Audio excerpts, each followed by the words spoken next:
உங்களது சுதந்திரங்களை உரிமை பாராட்டி பெற்றுக்கொள்வது எப்படி என்று சொல்லி உங்களோடு பேசும்படியாய் விரும்புகிறேன். உங்களுக்கென்று தேவன் நல்ல சுதந்திரங்களை வைத்திருக்கிறார். உங்களுக்கென்று அநேக சுதந்திரங்களை வைத்திருக்கிறார். அந்த சுதந்திரங்களை எப்படி பெற்றுக்கொள்வது என்று சொல்லி இந்த காலையில் உங்களோடு பேசும்படியாய் விரும்புகிறேன். 16வது சங்கீதத்தில் சங்கீதக்காரன் 5ஆம் 6ஆம் வசனங்களில் இவ்விதமாய் சொல்லுகிறான். வாசிக்க கேட்போம். சங்கீதம் 16:5-6. கர்த்தர் என் சுதந்திரமும், கர்த்தர் என் சுதந்திரமும், என் பாத்திரத்தின் பங்குமானவர், பாத்திரத்தின் பங்குமானவர். என் சுதந்திரத்தை தேவரீர் காப்பாற்றுகிறீர், சுதந்திரத்தை தேவரீர் காப்பாற்றுகிறீர். நேர்த்தியான இடங்களில் எனக்கு பங்கு கிடைத்தது, நேர்த்தியான இடங்களில் எனக்கு பங்கு கிடைத்தது. ஆம், சிறப்பான சுதந்திரம் எனக்கு உண்டு. ஆம், சிறப்பான சுதந்திரம் எனக்கு உண்டு. ஆம் என்று சொல்லலாமா? கைகளை உயர்த்தி எல்லாம் சொல்லலாமா? கர்த்தர் என் சுதந்திரமும் என் பாத்திரத்தின் பங்குமானவர். ஒவ்வொரு நாளும் நாம் அதைத்தான் அறிக்கிட வேண்டும். ஆண்டவரே, நீரே என் சுதந்திரம், நீரே என் பாத்திரத்தின் பங்கு. கர்த்தரை உங்கள் சுதந்திரமாய் வைத்திருப்பீர்கள் என்று சொன்னால் நேர்த்தியான இடத்துல உனக்கு பங்கை கிடைக்க பண்ணுவார். சிறப்பான சுதந்திரத்தை தேவன் உங்களுக்கு தருவார். இன்றைக்கு உங்களோடு கூட தேவன் உங்களுக்கு தருகிற சுதந்திரங்கள் என்ன, அவைகளை கண்டுபிடிப்பது எப்படி, அவைகளை தடை செய்யக்கூடிய காரியங்கள் என்ன, அவைகளை சுதந்திரிக்க வேண்டும் என்றால் நாம் என்ன செய்ய வேண்டும் என்பதை குறித்து சில நிமிடங்கள் தேவ வார்த்தை பேசும்படியாய் விரும்புகிறேன். நம்முடைய ஆண்டவர் சுதந்திரங்களின் தேவன். அவர் நல்ல தகப்பன். அவரை நேசிக்கின்ற பிள்ளைகளுக்கு நல்ல சுதந்திரங்களை, நன்மைகளை, ஆசீர்வாதங்களை தரும்படியாய் விரும்புகிறார். அவருக்கு பயந்து நடக்கிறவர்களுக்கு அவர் சுதந்திரங்களை வழங்காமல் இருக்க மாட்டார். கர்த்தருக்கு மகிமை உண்டாவதாக. வேதாகமத்தின் பல வசனங்களில் அவர் நமக்கு தரக்கூடிய அநேக சுதந்திரங்களை குறித்து தேவன் எழுதி வைத்திருக்கிறார். இந்த வசனம் எனக்கு பிடித்தமான வசனம் 106வது சங்கீதம் 4-5 வசனத்தை வாசிக்க கேட்போம். கர்த்தாவே, நீ தெரிந்து கொண்டவர்களின் நன்மையை நான் கண்டு உம்முடைய ஜாதியின் மகிழ்ச்சியால் மகிழ்ந்து உம்முடைய சுதந்திரத்தோட மேன்மை பாராட்டும் படிக்கு உம்முடைய ஜனங்களுக்கு நீ பாராட்டும் கிருபையின்படி என்னை நினைத்து உம்முடைய இரட்சிப்பினால் என்னை சந்தித்தருளும். ஆமென். கர்த்தாவே, நீ தெரிந்து கொண்டவர்களுக்கு கொடுக்கக்கூடிய நன்மையை நான் கண்டு உம்முடைய சுதந்திரத்தோட நான் மேன்மை பாராட்டும்படி. அதாவது கர்த்தருக்கு பயந்தவர்களுக்கென்று அவர் ஒரு சுதந்திரத்தை வைத்திருக்கிறார். கர்த்தருக்கு பயப்படுகிறவர்களுக்கு, மனுபுத்திரருக்கு முன்பாக உம்மை நம்புகிறவர்களுக்கு நீர் உண்டு பண்ணி வைத்திருக்கிற உம்முடைய ஆசீர்வாதம் எவ்வளவு பெரிதாக இருக்கிறது என்று 31ஆம் சங்கீதம் 9ஆம் வசனத்தில் சொல்கிறார். ஏசாயா 64:4 கர்த்தரில் அன்பு கூறுகிறவர்களுக்கு அவர் ஆயத்தம் பண்ணி வைத்திருக்கிறவர்களை கண் காணவில்லை, காது கேட்கவில்லை, அது மனிதனுடைய இருதயத்தில் தோன்றவில்லை என்று தேவனுடைய வார்த்தை சொல்கிறது. அப்படியானால் கர்த்தரில் அன்பு கூறுகிற உனக்கு தேவன் அநேக சுதந்திரங்களை, ஆசீர்வாதங்களை தரும்படி விரும்புகிறார். சுதந்திரங்கள் தேவனுடைய கரத்திலிருந்து வருகிறது. இந்த உலக வாழ்வுக்கு தேவையான சுதந்திரங்கள், ஆவிக்குரிய சுதந்திரங்களை கர்த்தர் தருகிறார். புத்தியுள்ள மனைவி தேவன் அருளுகிற சுதந்திரம், பிள்ளைகள் கர்த்தரால் வரும் சுதந்திரம், வீடு ஆஸ்தி கர்த்தரால் வருகிற சுதந்திரம், ஆத்துமாக்கள் கர்த்தரால் வரும் சுதந்திரம். மேன்மையான சுதந்திரத்தை தேவன் நமக்காக பரலோகத்தில் வைத்திருக்கிறார். உங்கள் வாழ்வில் உங்களுக்கு தேவையான ஆஸ்தியை கர்த்தர் தருவார், உங்களுக்கு தேவையான மனைவியை தருவார், உங்களுக்கு தேவையான பிள்ளைகளை தருவார், உங்களுக்கு தேவையான ஆவிக்குரிய, பூமிக்குரிய, சரீரத்துக்குரிய, பொருளாதாரத்துக்குரிய அத்தனை ஆசீர்வாதங்களையும் என் தேவன் தம்முடைய கரத்தில் வைத்திருக்கிறார். அவருக்கு பயந்தவர்களுக்கு அந்த நன்மைகளை தரக்கூடியவராயிருக்கிறார். ஆனால் தேவன் நமக்கு அந்த சுதந்திரங்களை கொடுத்தாலும் அந்த சுதந்திரங்களை நாம் பெற்றுக்கொள்ள முடியாதபடி அதை அனுபவிக்க முடியாதபடி பல சத்துருவின் ஆவிகள் நம்மோடு போராடி கொண்டிருக்கிறது. அவைகள் நம்மை தடுத்து நிறுத்த பார்க்கிறது. ஆகையால் நம்மை தடுத்து நிறுத்துகிற ஆவிகள் எவை, அவைகளை மேற்கொள்வது எப்படி என்று சொல்லி நாம் கற்றுக்கொள்ள வேண்டும். நம்முடைய சுதந்திரங்களை நாம் பெற்றுக்கொள்ள முடியாதபடி, அனுபவிக்க முடியாதபடி பல ஆவிகள் போராடுகிறது. பயத்தின் ஆவிகள், இச்சையின் ஆவிகள், குழப்பத்தின் ஆவிகள், பலவீனத்தின் ஆவிகள், சந்தேகத்தின் ஆவிகள் தடை செய்கிறது. ஆகவே அந்த ஆவிகளை நாம் அடையாளம் கண்டுகொண்டு அவைகளை நம்முடைய எல்லைகளை விட்டு துரத்தி வெற்றி பெற வேண்டும். கைகளை உயர்த்தி ஆமென் சொல்லலாமா? யோசுவா கானான் தேசத்தை சுதந்தரிக்க அவன் சென்ற பொழுது 7 ஜாதிகள் அவனுக்கு எதிர்த்து நின்றார்கள். ஆனால் தேவனுடைய பலத்தினாலே அந்த 7 ஜாதிகள், கானானியர், ஏத்தியர், எமோரியர், எபூசியர், பெர்ஷியர், இன்னும் கிர்காசியர், இது போன்ற பல ஜாதிகளை அவன் துரத்தி இந்த வாக்குத்தத்தம் பண்ணப்பட்ட தேசத்தை அவன் சுதந்தரித்து கொண்டான். கர்த்தருக்கு மகிமை உண்டாவதாக. உங்களுக்கும் தேவன் அநேக சுதந்திரங்களை வைத்திருக்கிறார். அவைகளை நீங்கள் பெற்று அனுபவிக்க முடியாதபடி, கர்த்தர் உங்களுக்கு வாக்கு பண்ணின நன்மைகளை நீங்கள் பெற்றுக்கொள்ள முடியாதபடி பல சாத்தானின் ஆவிகள் தடுத்து நிறுத்துகிறது, போராடுகிறது. ஆகையால் ஆவிக்குரிய வாழ்க்கையிலே நாம் அவைகளை எதிர்த்து நிற்க, அவைகளை துரத்த நாம் கற்றுக்கொள்ள வேண்டும். யோசுவா புத்தகத்தில் அநேக சுதந்திரங்களை தேவன் வாக்கு பண்ணினார். ஆனால் அந்த சுதந்திரங்களை தடுத்த அந்தகார ஆவிகளை அவன் மேற்கொண்டான்.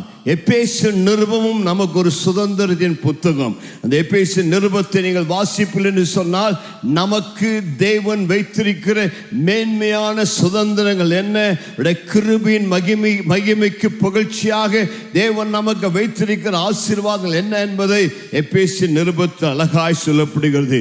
எபேசு 1:17-19 முடிய ஆண்டவராகிய இயேசு நம்மை அவருக்கு சுதந்திரமாகும்படி தெரிந்து கொண்டு அந்த சுதந்திரத்தின் மகிமையின் ஐஸ்வர்யம் இன்னதென்று நான் அறிந்து கொள்ள எனக்கு பிரகாசமுள்ள மனக்கண்களை கொடுக்க வேண்டும் என்று பவுல் வேண்டிக் கொள்கிறார். அப்படியானால் இயேசு கிறிஸ்துவை விசுவாசிக்கிற உனக்கு அவர் விசேஷித்த சுதந்திரங்களை உனக்கு வைத்திருக்கிறார். அந்த சுதந்திரங்களை நீ அறிந்து கொள்ள ஆண்டவர் மனக்கண்களை திறக்க வேண்டும். அதே பேசு நிருபம் 6வது அதிகாரத்தில் தான் நம்மோடு போராடுகிற அந்தகார ஆவிகளை குறித்து பவுல் எழுதுகிறார். அந்த அந்தகார ஆவிகளை நாம் மேற்கொள்ள ஆவியில் யுத்தம் செய்ய வேண்டும் என்று கற்றுக் கொடுக்கிறார். யோசுவா 13வது அதிகாரத்திலிருந்து 21ஆம் அதிகாரம் முடிய சுதந்திரங்கள் என்கிற வார்த்தை 50 முறைக்கு மேலாக வருகிறது. யோசுவாவின் புத்தகம் 24வது அதிகாரம் 13ஆம் வசனத்தில் இவ்விதமாக நாம் வாசிக்கிறோம். வாசியுங்கள். யோசுவா 24:13. அப்படியே நீங்கள் பண்படுத்தாத தேசத்தையும் நீங்கள் கட்டாத பட்டணங்களையும் உங்களுக்கு கொடுத்தேன். அவைகளில் குடியிருக்கிறீர்கள். நீங்கள் நடாத திராட்சை தோட்டங்களின் பலனையும் ஒலிவத் தோப்புகளின் பலனையும் புசிக்கிறீர்கள் என்றார்.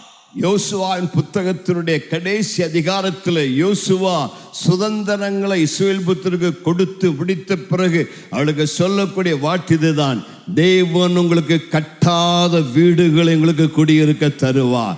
நீங்கள் நட்டாத மரங்களின் கனிகளை புசிக்க தேவன் உங்களுக்கு அருளி செய்வார். நீங்கள் வெட்டாத கிணற்றின் தண்ணீரை குடிக்க கர்த்தர் உங்களுக்கு தருவார். அதுதான் தேவன் நமக்கு தரக்கூடிய ஆசீர்வாதங்களா இருக்கிறது. நீ உழைத்து பிரயாசப்பட்டு கஷ்டப்பட்டு வேர்வை சிந்தி ஒரு வீட்டை கட்ட வேண்டும், சொத்தை வாங்க வேண்டும் என்பதல்ல. கர்த்தர் இஸ்ரவேல் ஜனங்களுக்கு செய்தது என்ன? அவர்களை கானான் தேசத்தில் பாலும் தேனும் ஓடுகிற தேசத்தில் அந்த வீடுகளை கொடுத்தார், நிலங்களை கொடுத்தார், வயல்வெளிகளை கொடுத்தார், ஆசீர்வாதத்தை கொடுத்தார். அது தேவனால் உண்டான தயவா இருக்கிறது. நான் அடிக்கடி சொல்லுகிறது போல, the favor of God, the grace of God, one time favor of God is worth the lifetime labor. தேவனுடைய ஒரு நிமிட கிருபையானது வாழ்நாள் முழுவதும் உழைத்து சம்பாதிப்பதை விட மேலானதாக இருக்கிறது. கைகளை உயர்த்தி ஒரு ஹல்லேலூயா சொல்லாமா? அல்ல, 2 கைகளை உயர்த்திக்க. ஆண்டவரே, உம்முடைய தயவு என் மேல் இருப்பதாக, உம்முடைய கிருபை என் மேல் இருப்பதாக. நீ வாழ்நாளெல்லாம் உழைச்சு சம்பாதிச்சு கஷ்டப்படுறதை விட ஆண்டவருடைய பாதத்தை பற்றி கொண்டால், அவரை உன் கண்களுக்கு முன்பதாக நிறுத்தி கொண்டால், அவர் மேல் தயவு பாராட்டினார், வாழ்நாள் முழுவதும் உழைத்து சம்பாதிப்பதை விட ஒரே நிமிடத்தில் அவருடைய தயவு எங்கேயோ குழியில் கிடக்கிற உன்னை உயர தூக்கி வைத்து உன்னை சிங்காசனத்தின் மேல அதிகாரியாய் உட்கார வைத்து உன்னை ஆளுகை செய்ய வைத்து நீ கஷ்டப்பட்டு சம்பாதிக்காத எல்லாவற்றையும் உனக்கு இலவசமாய் தர வல்லவராய் இருக்கிறார். இன்று உங்களோடு கூட சுதந்திரங்களை நான் பெற்றுக்கொள்ள முடியாதற்குள்ள தடைகள் என்ன என்பதில் சில தடைகளை உங்களுக்கு சொல்லும்படியாய் விரும்புகிறேன்.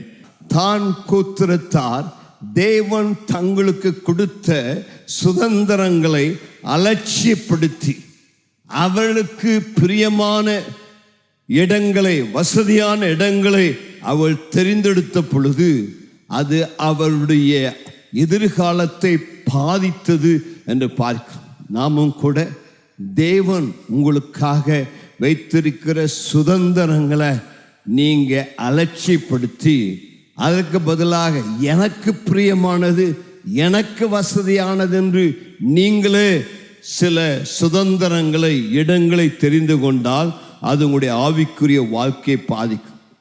தான் கோத்திரத்தார் ஐக்கியத்தை விரும்பாதபடியால் அவர் தனியாக சுதந்திரமாக வாழ, தேவ கட்டுப்பாட்டுக்குள், தேவனுடைய ஒழுங்கிற்குள் வாழ பிரியமில்லாதபடி சீதோனியர் வாழ்கின்ற ஒரு இடத்தை தெரிந்து கொண்டார்.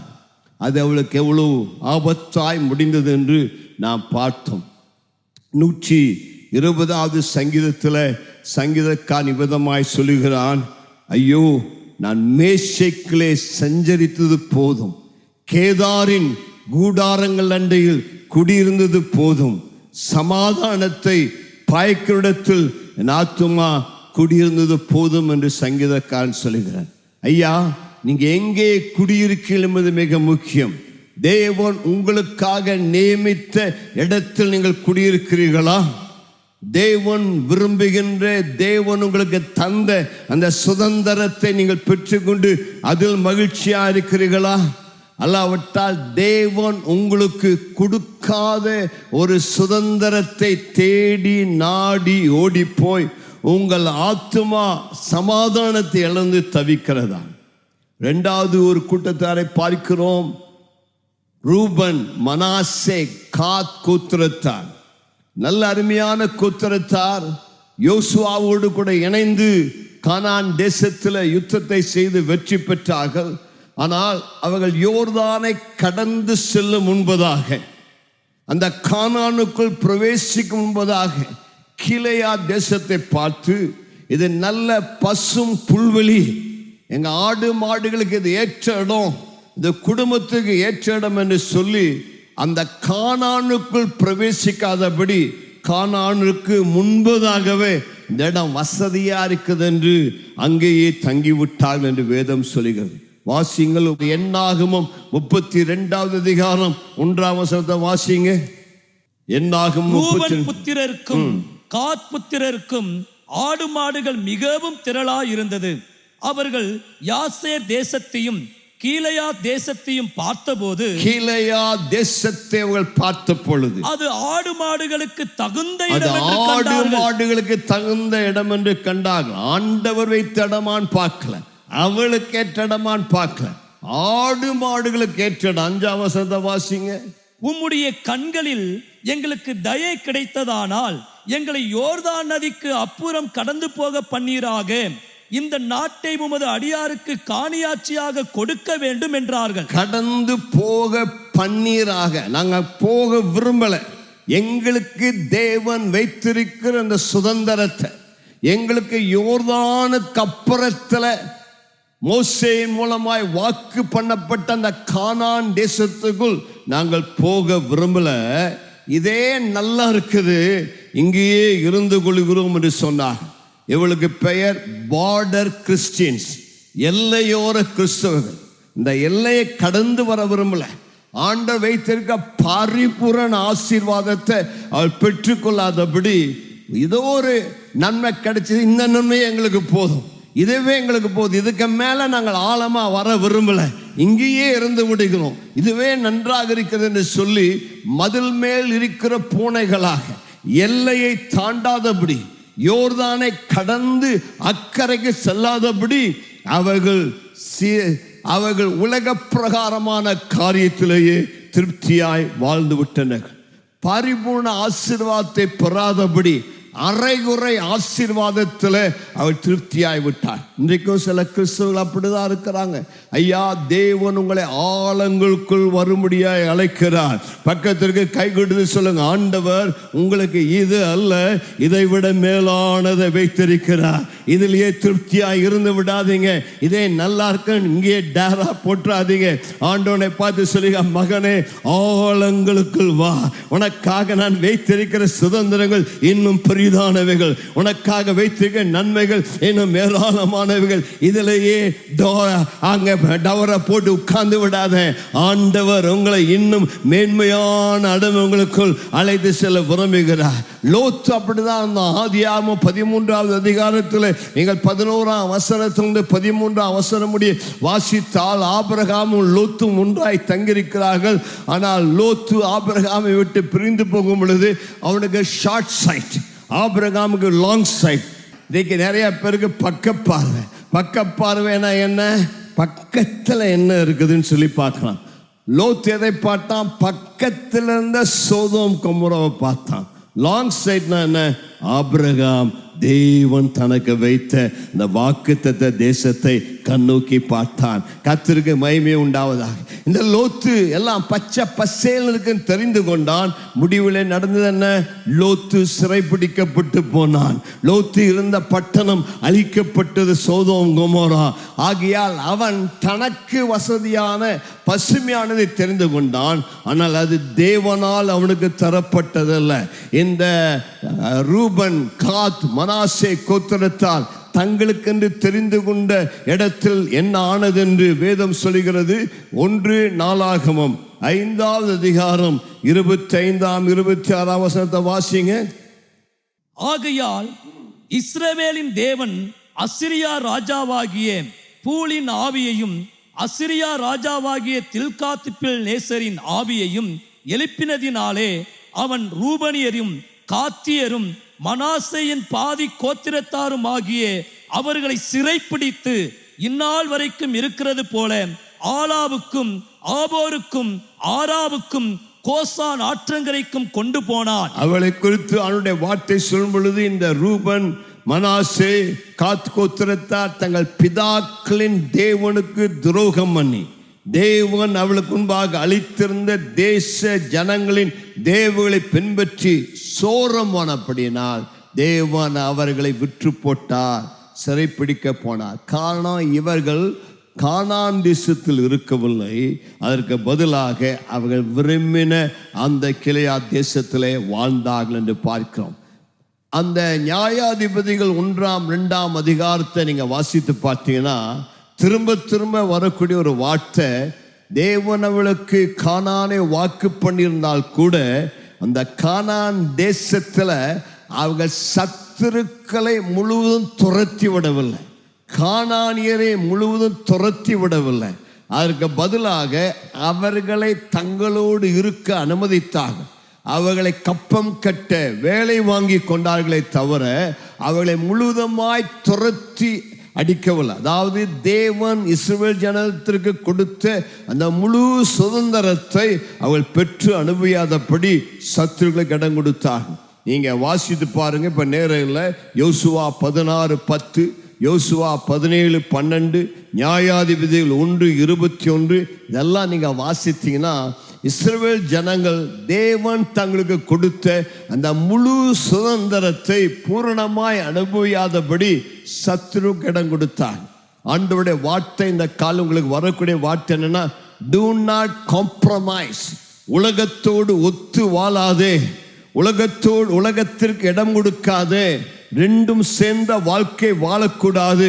ஆண்டவர்களுக்கு பாலும் தேனும் ஓடுகிற தேசத்தை கொடுத்தாலும் அங்கு குடியிருக்கிற அந்த கானானியரோடு உடன்படிக்கை செய்து கொண்டபடினாலே நாளடைவில் கானானியர் இஸ்ரவேலரை மேற்கொண்டான். இஸ்ரவேல் எந்த கானானியனை மேற்கொண்டானோ அதே கானானியன் இஸ்ரவேலை எதிர்காலத்திலே மேற்கொண்டான். நீ இப்பொழுது சின்ன சின்ன பாவங்களுக்கு இடம் கொடுத்தால், சின்ன சின்ன தவறான வாழ்க்கைக்கு இடம் கொடுத்தால், உலகத்தினுடைய சில காரியங்கள் உன் வாழ்வில் அனுமதித்தால், நாளை தினத்தில் அவைகள் உன்னை மேற்கொண்டு உன்னை தேவனை விட்டு பிரித்துவிடும். இஸ்ரவேல் ஜனங்கள் செய்த 4 பாவங்களை உங்களுக்கு நான் சுட்டி காண்பித்து சுதந்திரங்களை குறித்து ஞாபகப்படுத்த விரும்புகிறேன். நியாயாதிபதிகள் 1-2 அதிகாரத்தில் சொல்லப்பட்ட 4 பாவங்கள். 1, அவைகள் தேவனுடைய வார்த்தைக்கு கீழ்ப்படியவில்லை. தேவனுடைய வார்த்தைக்கு கீழ்ப்படியாதபடி தேவனுடைய வார்த்தையை புறம்பே தள்ளினார்கள். மோசே, யோசுவா போன்ற தேவனுடைய தலைவர்கள் அவர்களுக்கு தெளிவாக தேவ வார்த்தையை கற்றுக் கொடுத்தார்கள். இவர்களோ தேவ வார்த்தைக்கு செவி கொடாதபடி, தேவ வார்த்தைக்கு கீழ்ப்படியாமல் போனாங்க. They disobeyed the word of God.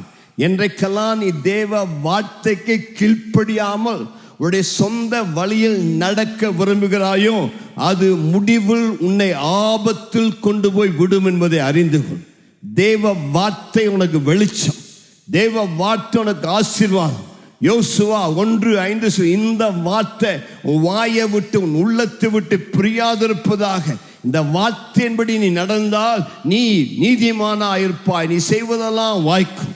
அருமையான தேவ ஜனமே, உங்க வாழ்க்கையில தேவ வார்த்தைக்கு நீ செவி கொடுத்து பழகினார். மற்றவருடைய ஆலோசனை அல்ல, மற்றவருடைய வார்த்தை அல்ல, தேவ வார்த்தைக்கு உன் வாழ்க்கையில் கனம் கொடுத்தால் தேவன் உன்னை ஆசீர்வதித்து சுதந்திரங்களை தருவார். இஸ்ரவேல் ஜனங்கள் செய்த 2வது தவறு என்ன? அவர்கள் தங்களை சுற்றி இருந்த அந்த ஜனங்களுடைய பழக்க வழக்கங்களை கற்றுக்கொண்டு அவர்களைப் போல மாறினார். இதுதான் இருக்கக்கூடிய மிகப்பெரிய டேஞ்சர். அருமையான சகோதரா, சகோதரியே, என் வார்த்தைகளை கவனமாக்க. நீங்க ரட்சிக்கப்பட்டிருக்கலாம், இயேசு ஏற்றுக்கொண்டிருக்கலாம். நீங்கள் வாழ்கின்ற உங்கள் சமுதாயத்தின் நடுவில் நீங்கள் வித்தியாசமானவர்களாக இருக்க அழைக்கப்பட்டிருக்கிறீர்கள். இந்த சமுதாயத்தின் நடுவில் நீங்கள் உப்பாய் ஒளியாய் இருக்க அழைக்கப்பட்டிருக்கிறீர்கள். அவர்கள் செய்கிறத நீயும் காப்பியடித்து அவர்களைப் போல நீ மாறாதே. அவர்கள் கழுத்தில் ஒரு கயிறை கட்டினாங்க, நீ கழுத்தில் ஒரு கயிறை கட்டாத. அவங்க கையில் ஒரு செயின் போடுறாங்க, நீ கையில் ஒரு செயின் போடாத. இதெல்லாம் உலக பிரகாரம். ஆமா, உலக பிரகாரமான காரியத்தை பின்பற்ற வேண்டிய என்ற அவசியம் கிடையாது. நீ தைரியமா வேதத்தின் கலாச்சாரத்தை பின்பற்று. இஸ்ரவேல் ஜனங்கள் சோரமானதுக்கு காரணம் அவர்கள் அந்த தங்களை சுற்றி இருந்த புறஜாதி மக்களைப் போல வேசித்தனம் பண்ணினார்கள். ஏனென்றால் அந்த விக்கிரகத்தின் வழிபாடு, கானானியுடைய வழிபாடு உனக்கு ஆசீர்வாதம் வேண்டும்னா இந்த கானானியே தேவனுடைய ஆலயத்தில் இருக்கிற அந்த டெம்பிள் ப்ராஸ்டிடியூட், தேவாலய பெண்களோடு தவறாய் நடந்தால், விபச்சாரம் பண்ணினால் உனக்கு செழிப்புண்டா. இதுதான் அவன் நம்பிக்கை. இந்த இஸ்ரவேல் ஜனங்கள் அதை பின்பற்றினாங்க. அவர்கள் செய்த காரியத்தை செய்த தீ மிதிக்க பண்ணினார்கள், குழந்தைகளை சாக்ரிஃபைஸ் பண்ணாங்க, பலி செலுத்தினார்கள், இன்னுமாக பல நிமித்தம் பார்த்தார்கள், மந்திரங்கள் செய்தார்கள். ஆகையால் தேவன் அவர்கள் பேரில் கோபம் கொண்டார். ஒரு ஆமென் சொல்லலாமா? நீங்க அவளுக்குள் நடந்தாலும் நீங்கள் பரிசுத்தமானவர்கள், நீங்கள் வித்தியாசமானவர்கள், தேவனால் தெரிந்து கொள்ளப்பட்டவர்கள், தனித்திருக்கும்படி நீங்கள் பிரித்தெடுக்கப்பட்டவர்கள், உலகத்தோடு கலவாதபடி நீங்கள் கர்த்தருக்கு சாட்சியாருக்கு அழைக்கப்பட்டவர்கள். விசுவாசியே, இந்த சத்தியத்தை மறந்துடாத. எல்லாரும் அப்படி போடுறாங்க, நானும் போறேன் சொல்லாத. நீ தனித்து நின்றால் தேவனுடைய தனித்து உயர்த்தி ஆசீர்வதித்து எல்லாருக்கும் மத்தியில் உன்னை கனப்படுத்துவார். 3வது, அந்த இஸ்ரவேல் ஜனங்கள் தங்கள் சுதந்திரத்தை அடைய முடியாமல் போனதற்கு காரணம் they intermarried, கலப்பு திருமணம் செய்து கொண்டார்கள். கலப்பு திருமணம்னா அந்நிய நுகத்தோடு அவிசுவாசிகளோடு இணைக்கப்பட்டார். திரும்ப திரும்ப சொல்லுகிறோம், சிலரெல்லாம் இவ்வளவு கேட்டாலும் அந்த சத்தியத்துக்கு கீழ்ப்படிவதில்லை. அந்நிய நுகத்தில் நீ மற்ற விசுவாசியோ ஒரு அவிசுவாசியோடு இணைக்கப்பட்டால் அந்த அவிசுவாசி உன்னை தேவனை விட்டு திருப்புவான். நீ ஆலயத்துக்கு வருவதை தடுத்து நிறுத்துவான். தேவன் உனக்கு வைத்திருக்கிற சுதந்திரங்களை நன்மைகளை அவர்கள் முழுவதும் அழித்து விடுவார்கள். ஆகவே தான் இஸ்ரவேல் ஜனங்கள் அந்த மறு மதத்தினருடைய பிள்ளைகளை திருமணம் செய்து கொண்டபடியால் அவள் சிறைப்பட்டு போனார்கள். அவளுக்கு வைக்க வேண்டிய சுதந்திரங்கள் அவளுக்கு கிடைக்கவில்லை. இஸ்ரவேல் ஜனங்கள் தேவனை விட்டு தூரம் போனதற்கு இவைகள் தான் காரணமானது. நான்காவது காரணம், தேவன் எவ்வளவோ முறை அவளை எச்சரித்தும் அவர்கள் தேவ வார்த்தைக்கு கீழ்ப்படியாக செவி கொடுக்காமல் தங்கள் இருதயத்தை கடினமாக்கிறார். நீங்களும் வாரந்தோறும் சர்ச்சுக்கு வரீங்க, பிரசங்கத்தை கேட்குறீங்க. ஆனால் பிரசங்கம் நல்லா இருந்துதான் கேட்கறக்கா உங்களுக்கு பிரசங்கம் பண்றதில்லை. கீழ்ப்படிந்தாயா? தேவ சத்தத்தை கேட்டாயா? தேவனோடு பேசினாரா? தேவனோடு பேசின சத்தியத்திற்கு நீ என்ன மறுத்துறவு செய்தா? நியாயாதிபதிகள் 2ஆம் அதிகாரம் அதுதான். நியாயாதிபதிகள் 2ஆம் அதிகாரம் முதல் சில வசனத்தில் சொல்லுகிறது, மீண்டும் மீண்டும் நான் உங்களுக்கு என் தீர்க்கதரிசிகளை அனுப்பி என் வழிகளை உங்களுக்கு உணர்த்தினேன், நீங்களோ மனம் திரும்பவில்லை. நியாயாதிபதிகள் புஸ்தகம் முழுவதும் அதுதான். ஆண்டவர்களுக்கு எத்தனையோ நியாயாதிபதிகள் எழுப்பி தந்தார். ஒவ்வொரு நியாயாதிபதியும் வருவான், விடுதலையாக்குவான், மீண்டும் பழைய குருடி கதவை தர என்று பழைய வாழ்விற்குள் சொல்வாங்க. மீண்டும் மீண்டும் தேவனை எச்சரிப்பார். மீண்டும் மீண்டும் பாவத்தில் விழுவாங்க. எத்தனை முறையா விழுந்து எழுந்திருப்பாய்? எத்தனை முறை பாவத்தை செய்து கொண்டிருப்பாய்? ஆண்டவரோடு பேசினால் ஆண்டவர் பேசுகிற சத்தத்துக்கு செவி கொடு. இயேசுவோடு பேசவன் கையை உயர்த்தி சொல்லுங்க, தெய்வம் என்னோடு பேசட்டும் ஐயா, தெய்வத்தின் சத்தத்தை நான் கேட்கட்டும் ஐயா, தெய்வ சத்தத்துக்கு நான் கீழ்ப்படிய வேண்டும் ஐயா, உடைய சத்தத்தை நான் அல்லல் தட்டுவதில்லை. நீ என்னோடு பேசும்போது என் இருதயம் உடைக்கப்படுவதாக, என் இருதயம் திறக்கப்படுவதாக, தேவ வார்த்தைக்கு கீழ்ப்படிய இருதயத்தை எனக்கு தருவீராக. நீ நல்லா இருக்கணும்னா இதுதான் தேவனுடைய வார்த்தை. உங்களை நேசிக்கிறபடியா அந்த வார்த்தைகளை சொல்லி இஸ்ரவேல் ஜனங்கள் சிறைப்பட்டு பாவத்தில் போனதுக்கு காரணம் அவள் தேவ வார்த்தையை அசட்டை பண்ணினார். தேவ வார்த்தைக்கு செவி கொடுக்கல. இன்னைக்கு ஆண்டவர் தான் உங்களோட பேச சொன்னார். ரோமர் 12:2 சொல்லுகிறது, இந்த பிரபஞ்சத்துக்கு ஒத்த வேஷம் தெரியாமல் தேவனுடைய சித்தத்தை, பரிபூர்ண சித்தத்தை அறிந்து உன் மனம் புதிதாகனாலே மறுரூபமாக மாறு. வாசிங்க யோசுவா 23:12-13 வாசிங்க, கடந்து செல்வோம். யோசுவா 23:12-13. நீங்கள் பின்வாங்கி போய் நீங்கள் பின்வாங்கி போய் உங்களுக்குள்ளே மீதியாயிருக்கிற இந்த ஜாதிகளை சேர்ந்து அவர்களோட சம்பந்தம் கலந்து நீங்கள் அவர்களிடத்திலும் அவர்கள் உங்களிடத்திலும் உறவாடினால் ஐக்கியம் கொண்டால் சம்பந்தம் கொண்டால். வாசிங்க அடுத்த வசனம். உங்கள் தேவனாகிய கர்த்தர் இனி இந்த ஜாதிகள் உங்களுக்கு முன்பாக துரத்தி விட மாட்டார் என்றும், உங்கள் தேவனாகிய கர்த்தர் உங்களுக்கு கொடுத்த இந்த நல்ல தேசத்திலிருந்து அழிந்து போக மட்டும் அவர்கள் உங்களுக்கு கன்னியாகவும், நல்லா கவனிங்க, அவர்கள் உங்களுக்கு கன்னியாகவும் வலையாகவும் உங்கள் விலாக்களுக்கு சவுக்காகவும் உங்கள் கண்களுக்கு முள்ளுகளாகவும் இருப்பார்கள் என்று நிச்சயமாய் அறிவியுங்கள். ஆகியால் 4 காரியங்களை தேவன் அவர்களுக்காக எச்சரித்தார். இந்த யோசுவாவின் புத்தகம் சுதந்திரங்களின் புத்தகம். யோசுவாவின் புத்தகத்தில் 4 பேருக்கு ஆண்டவர் சுதந்திரங்களை கொடுத்தார். 6 சுதந்திரங்கள் யோசுவாவின் புத்தகத்தில் தனிப்பட்ட மக்களுக்கு கொடுத்தது எழுதப்பட்டிருக்கிறது. அதில் 4 பேரை உங்களுக்கு காண்பிக்கும்படியாக விரும்புகிறேன். முதலாவதாக, தேவன் தனக்கு வாக்கு பண்ண சுதந்திரத்தை 45 ஆண்டுகளுக்கு பிறகு உரிமை பாராட்டி பெற்றுக்கொண்ட மனிதன் யாருன்னு தெரியுமா? Very good. Man who claimed his promises after 45 years. தன்னுடைய வாக்குத்தத்த சுதந்திரத்தை 45 ஆண்டுகளுக்கு பிறகு உரிமை பாராட்டி பெற்றுக்கொண்டவன் காலேப். அவன் அடிமையாக பிறந்தான், ஆனால் ஹீரோவாக மரித்தான். ஒரு ஆமேன் சொல்லலாமா? அவன் பிறந்தது எகிப்து தேசத்தில் அடிமையாக, ஆனால் மரித்த பொழுது ஒரு வெற்றி வீரனாக, ஜெய வீரனாய் மரித்தான். நல்ல கைகளை உயர்த்தி ஒரு ஆமேன் சொல்லலாமா? எனக்கு அந்த காலேபுக்கு இந்த சுதந்திரம் கிடைத்ததுக்கு காரணம் என்ன? அவன் தேவனுடைய வாக்கு தத்துவத்தை உரிமை பாராட்டி பெற்றுக்கொண்டான். உபாகமம் 1ஆம் அதிகாரம் 34ஆம் வசனத்திலிருந்து 36ஆம் வசனம் முடிய சொல்லும் பொழுது, அந்த காலேப் அந்த தேசத்தை வெகு பார்க்க சென்ற பொழுது அவன் தேவனுக்கென்று உண்மையான ஒரு நல்ல செய்தியை கொண்டு வந்தபடினாலே, தேவனுடைய வார்த்தையை நம்பினபடினாலே தேவனுக்கு சொன்னார், காலேப் நீ போய் வந்த தேசத்தில் உன்னை சேர பண்ணுவேன் என்று சொன்னார். அவனுக்கு வாக்கு பண்ணினார். இந்த வாக்குத்தத்தத்தில் 2 வாக்குத்தத்தம் அடங்கியது. ஒன்று, எத்தனை வருஷம் ஆனாலும் நீ இந்த கால் மிதித்த தேசத்தை உனக்கு சொந்தமாக தருவர உனக்கு சாவே வராது. 2வது, நீ நிச்சயம் இந்த தேசத்தை சுதந்திரித்து ஆசீர்வதிக்கப்படுவாய். கைகளை உயர்த்தி ராமேன்னு சொல்லலாமா? இன்றைக்கு உங்களுக்கு நான் சொல்லுகிறேன், ஆண்டவனுக்கு ஒரு வாக்கு பண்ணியிருக்கிறானா? காலங்கள் கடந்தாலும் அவருடைய வாக்குகள் தொடர்ந்தது நினைத்தாலும் நிச்சயம் வாக்கு பண்ணியவர் அந்த வாக்கு தத்துவத்தை நிறைவேற்றி திருவார். காலேபுக்கு 85 வயசாச்சு.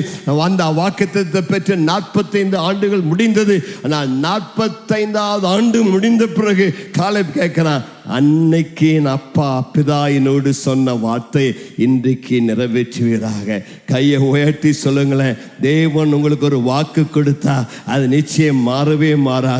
தேவன் கொடுத்த வாக்கு நிச்சயம் உங்கள் வாழ்வில் நிறைவேறியே தீரும். 45 ஆண்டுகள் கடந்து அவனோடு பிறந்தவர்கள் அவனோடு அங்கே கானானுக்கு போக ஆயத்தமான எல்லாரும் செத்து போனா கூட காலேபே தேவன் உயிரோடு காத்து தேவன் அவனுக்கு வாக்கு பண்ணிய அந்த வாக்கு தத்தத்தை அவன் உரிமை பாராட்டி பெற்றுக் கொண்டான். உங்க வாழ்க்கையில தேவன் ஏதாவது வாக்கு கொடுத்திருக்கிறாரா?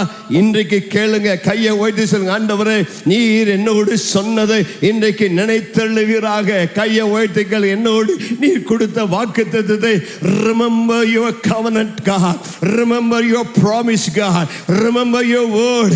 நீர் எனக்கு சொன்ன வார்த்தையை இன்றைக்கு எனக்கு நினைத்தள்ளுவீராக. ஒரு குழந்தையை தருவேன் சொன்னீங்களே, கொடுங்க ஆண்டவரே. ஒரு வீட்டை தருவேன் சொன்னீங்களே, கொடுங்க ஆண்டவரே. உங்க காரியத்தை நான் பொறுப்படுத்தி செய்வேன் சொன்னீங்களே, உங்க வாயினால சொன்னதை உங்க கரத்தினால நிறைவேற்றுங்க.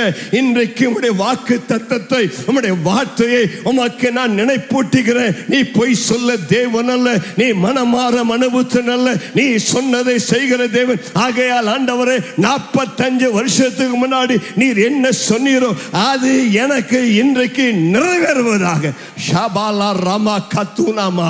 அநேகருக்கு கத்த தீர்க்கமாய் சொல்லுகிறார், உன்னை குறித்து தேவன் சொன்ன வார்த்தையை தேவன் மறந்து போகவில்லை. தேவன் மறந்து போகவில்லை. நீ மரிப்பதற்கு முன்பதாக நீ அதை காண்பாய்.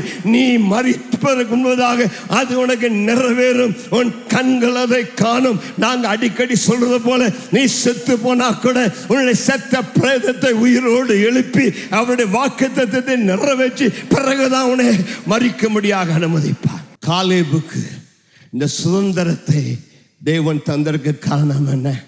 காலேபுக்கு தேவன் 4 சாட்சி கொடுக்கிறார்.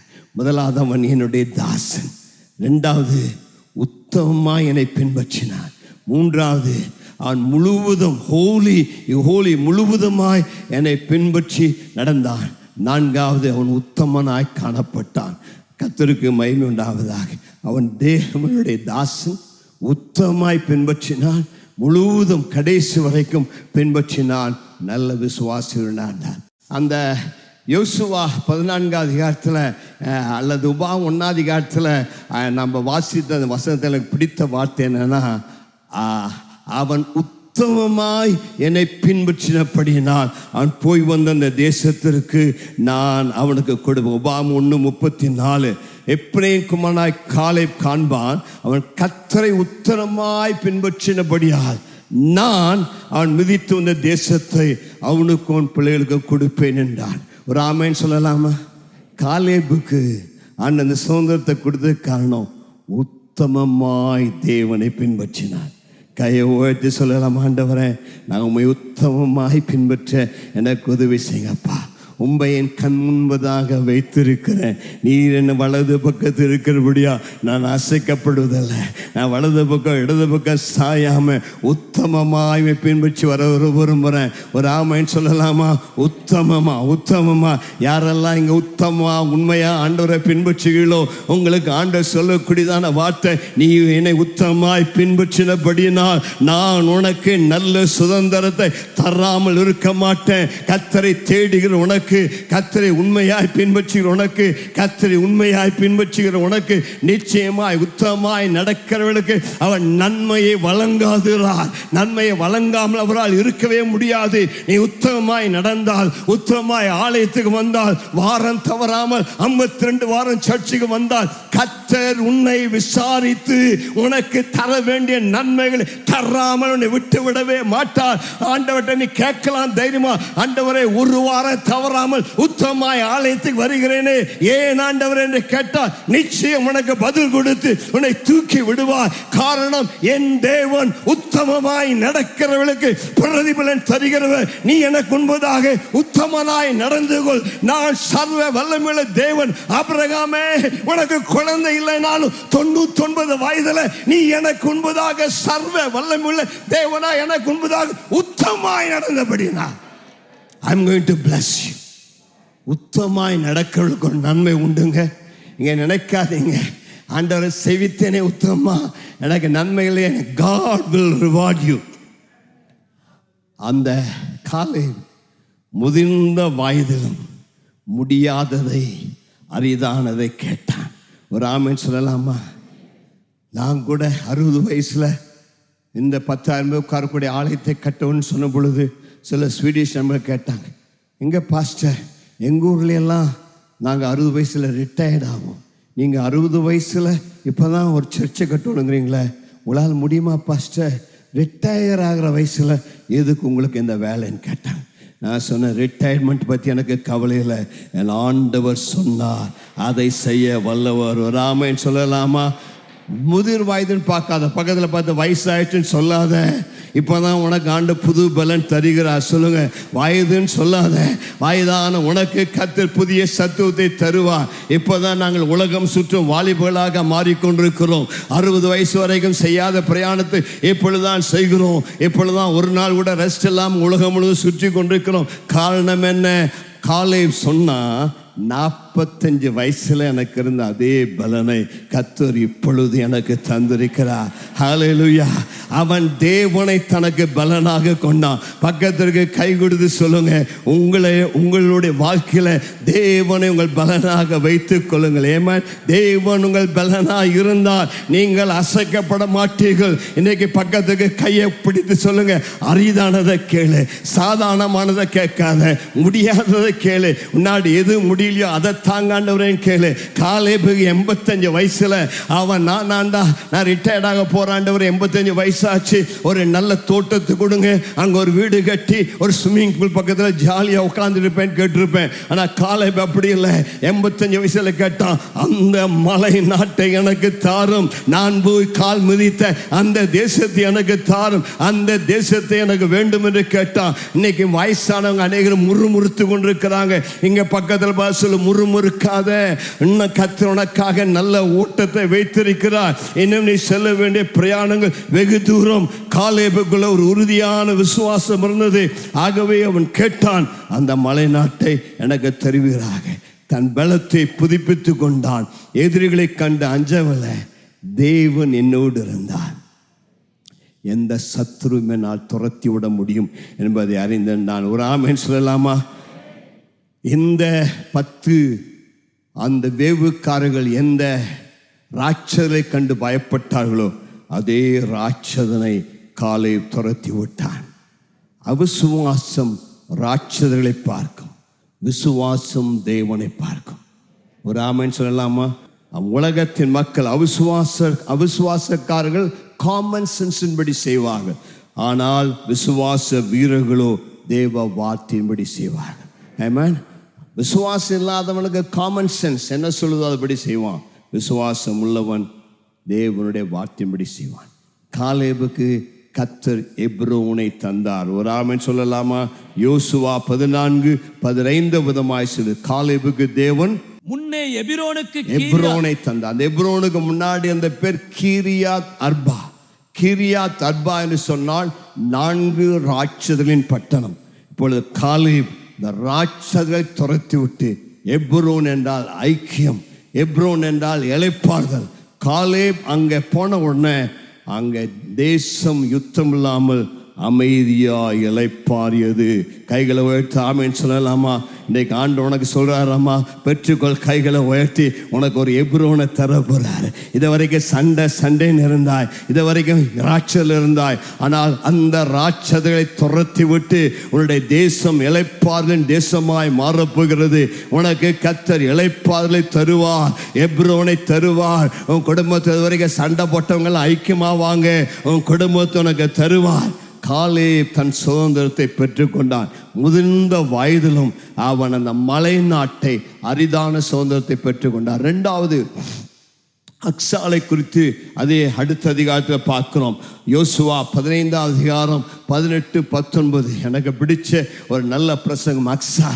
அக்சால் அவள் புறப்பட்டு போகிறாள். அவளுக்கு அவங்க அப்பா ஒத்னியேலை கல்யாணம் பண்ணி கொடுக்கிறார். காலைக்கு ஒரு சவால் கொடுத்தார், கீரியாத் செப்பேரை யார் யுத்தம் பண்ணி ஜெயிக்கிறார்களோ அவளுக்கு என் மகளை கல்யாணம் பண்ணி கொடுக்குறேன்னு சொல்லி. ஒத்னியேல் அவன் அந்த கீரியாத் செப்பேருக்கு எதிராக யுத்தம் பண்ணான். கீரியாத் செப்பேர் ஒரு அரணான பட்டணம். அங்கேயும் ஏனாக்கில் இருந்தாங்க, அங்கேயும் ராட்சர் இருந்தாங்க. ஒத்னியேல் என்ற பெயருக்கு அர்த்தம் லயன் ஆஃப் காட், சிங்கத்தின் மனிதனாக இருந்தான். ஆகையால் தான் ஒத்னியேலை அந்த ராட்சதலை துரத்தி விடக்கூடிய தைரியம் உனக்கு இருந்தது. நீ ஒரு சிங்கம், நீ பூனைக்கு பயப்படாத. சொல்லுங்க, சிங்கமே நீ பூனைக்கு பயப்படாத, நாய்க்குட்டிக்கு பயப்படாத.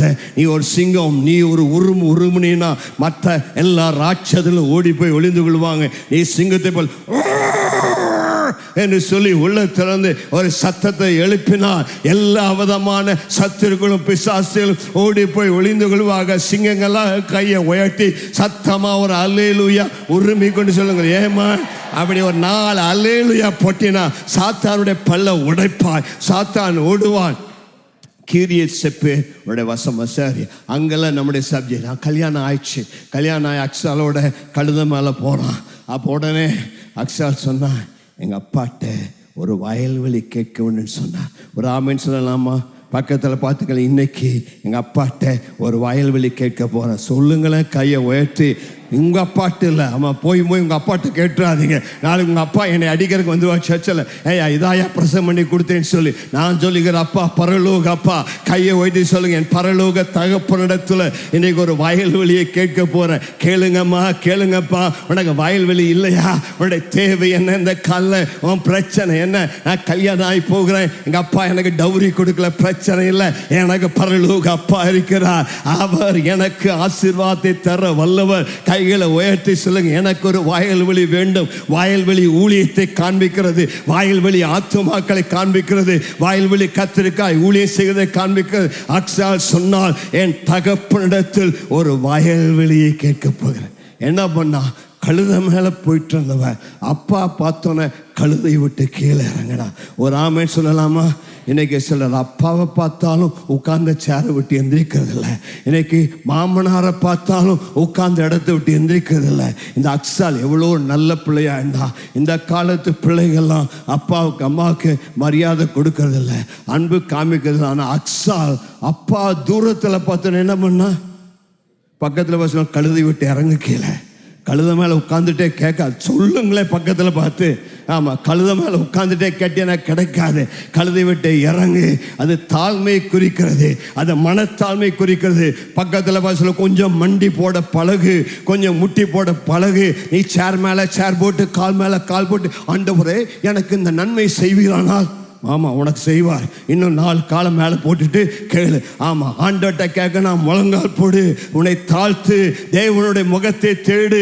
என் ஜனங்கள், என் நாமம் தரிக்கப்பட்ட ஜனங்கள் தங்களை தாழ்த்தி, பக்கத்தில் பாசல் தாழ்த்தி என் முகத்தை தேடி தங்கள் பொல்லாத வழிகளை விட்டு திரும்பினால் நான் அவளுக்கு சேமத்தை அருளுவேன். பக்கத்தில் பார்த்துக்களை முழங்கால் படி போடுகிற பழக்கணக்கு உண்டா? கழுதை விட்டு இறங்கு. கழுதை மேலேயே உட்கார்ந்துட்டு கேட்காத, கழுதை விட்டு இறங்கி ஆண்டட்ட கேளு. ஆமா, போகும்போது சொன்னா வயல்வெளினா அப்பாட்ட போனோன்னே அந்த ரிக்வெஸ்டே மாறிடுச்சு. அப்பாட்ட சொன்னாப்பா, எனக்கு ஒரு வறண்ட நிலத்தை தந்திருக்கிறேன், எனக்கு ஒரு நீர்ப்பாய்ச்சலான நிலத்தை தார்.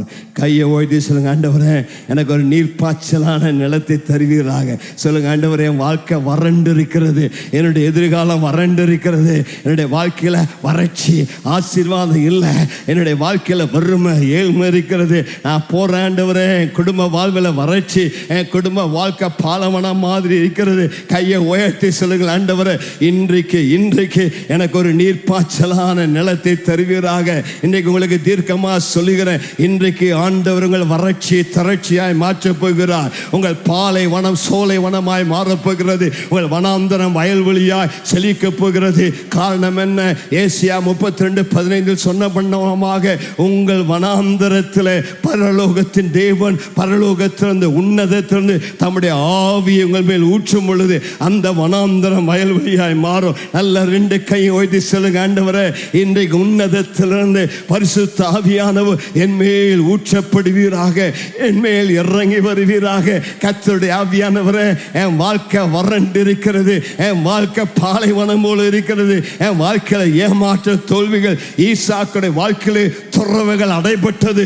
துறவுகள் அடைபட்ட பொழுது அவன் தேவனை நோக்கி கூப்பிட்டு, ஆண்டவரே இந்த பெலிஸ்தன் துறவுகளை அடைத்து போட்டாங்கன்னு சொல்லி அன்றைக்கு ஆண்டவர் ஈசாக்குக்கு புது துறவுகளை திறந்து கொடுத்தார். சுரக்கும் நீரூற்றுகளை கண்டான். அவனுடைய பஞ்சம் மாறியது, செழிப்பு வந்தது. அவன் வர வர பலத்தான். இன்றைக்கு உனக்கு சில நீரூற்றுகளை கத்து திறக்கிறார். கையை உயர்த்தி பெற்றுக்கொள். எந்தெந்த நீரூற்றை சத்துரு அடைத்து வைத்திருந்தானோ, எந்தெந்த நீரூற்றுகள் உனக்கு திறக்கப்படாமல் இருந்ததோ, இன்றைக்கு கர்த்தருடைய ஆலயத்திலிருந்து கையை உயர்த்தி கேட்கும் பொழுது உடைய வறட்சி திரட்சியாய் மாறுவதாக.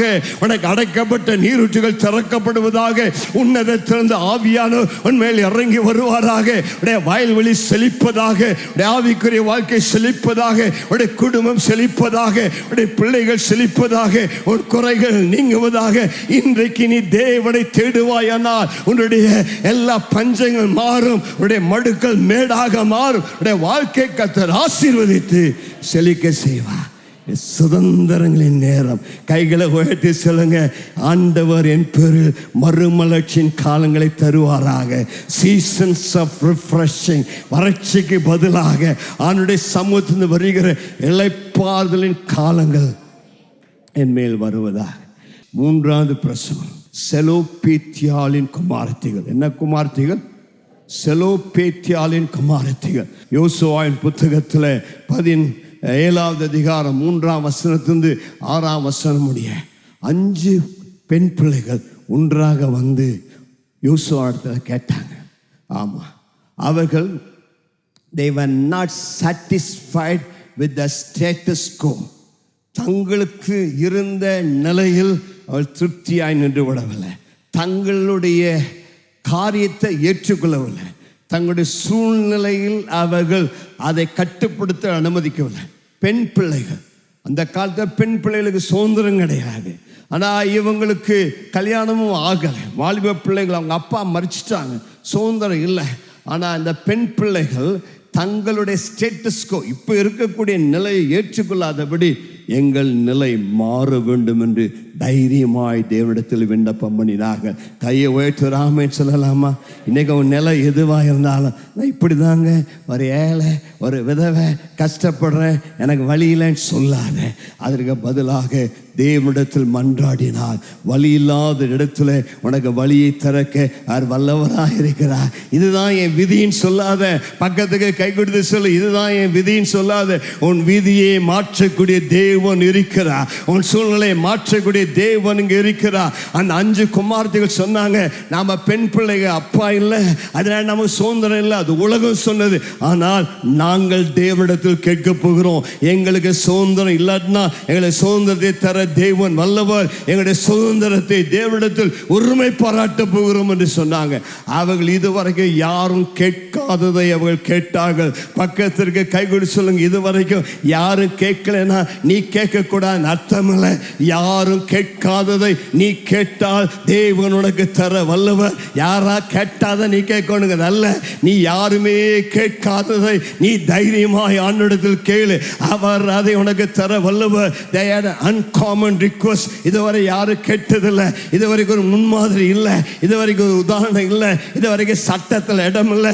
ஆனால் சட்டத்தில் இடம் இல்லாததை இவர்கள் கேட்டபடினாலே அதுவே சட்டமாக மாறியது.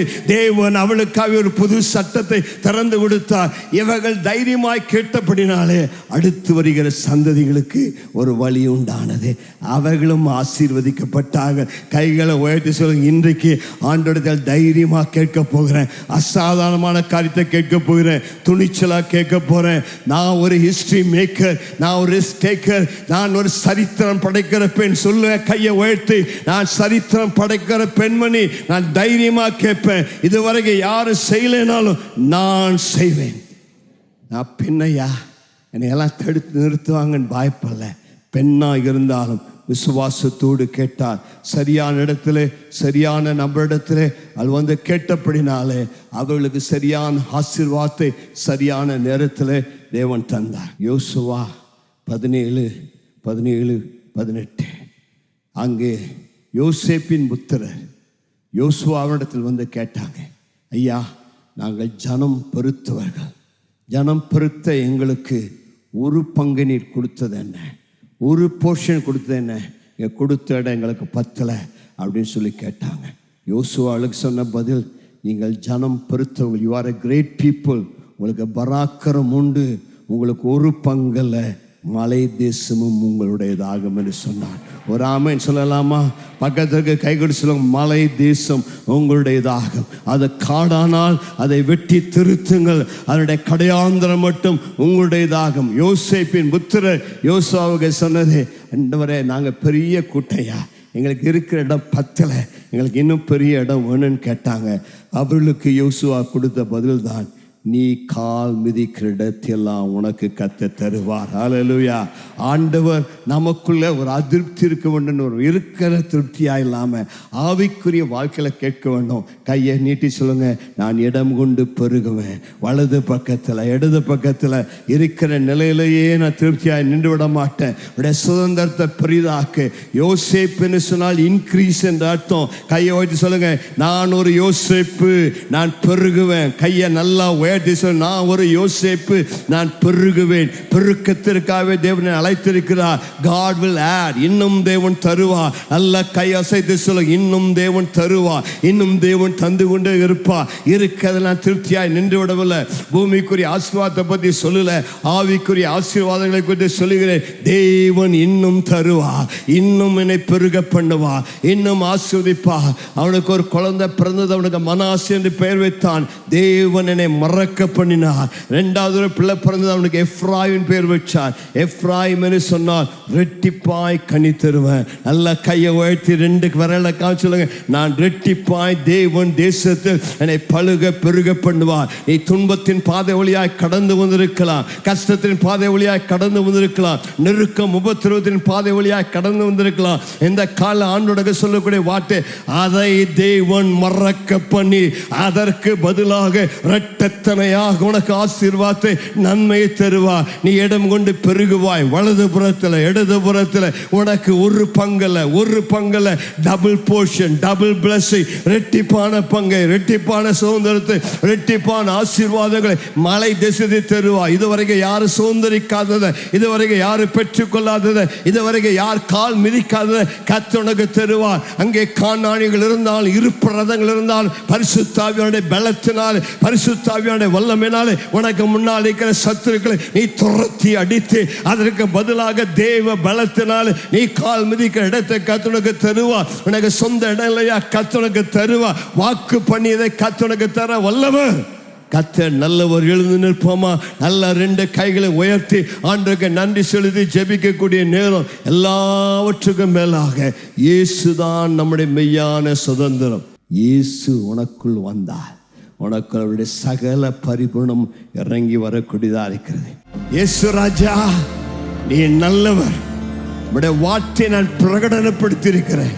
உடைய வார்த்தை நீ கொடுத்த வார்த்தை சொல்லி இருக்கிறேன். உடைய வார்த்தை வெறுமையாய் திரும்பாது. உடைய வார்த்தை நீ சொன்னபடியே காரியங்களை வாய்க்க செய்யும். நீ சொன்னீர், நீர் அதை செய்வீராக. உடைய பிள்ளைகளுக்கு சுதந்திரங்களை தருவீராக.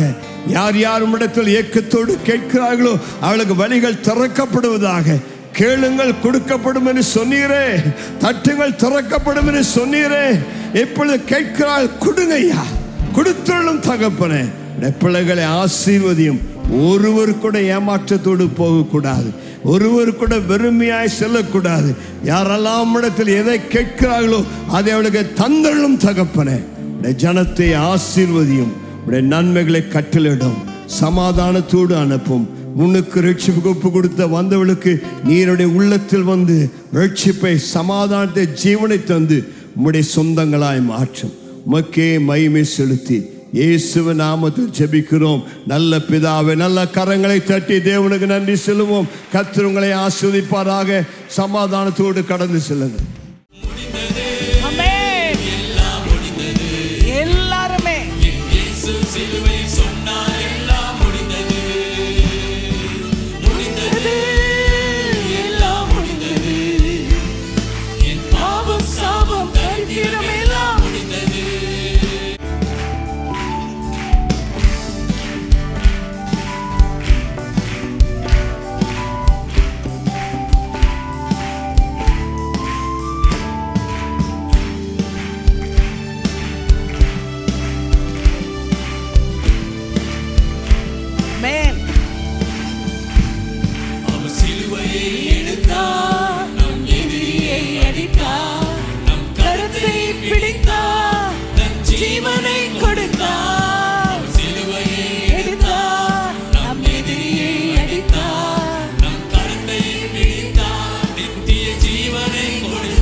எனக்காக பெரிய விலைக்கிரயம் செலுத்தி என்னை மீட்டு கொண்டாரே. என் வாழ்வில புதிய துவக்கம் தந்திருக்கிறார். ஆமென். நம் விலையை கொடுத்தார், நம் இடத்தை எடுத்தார், மரித்து மீண்டும் உயிர்த்தார்.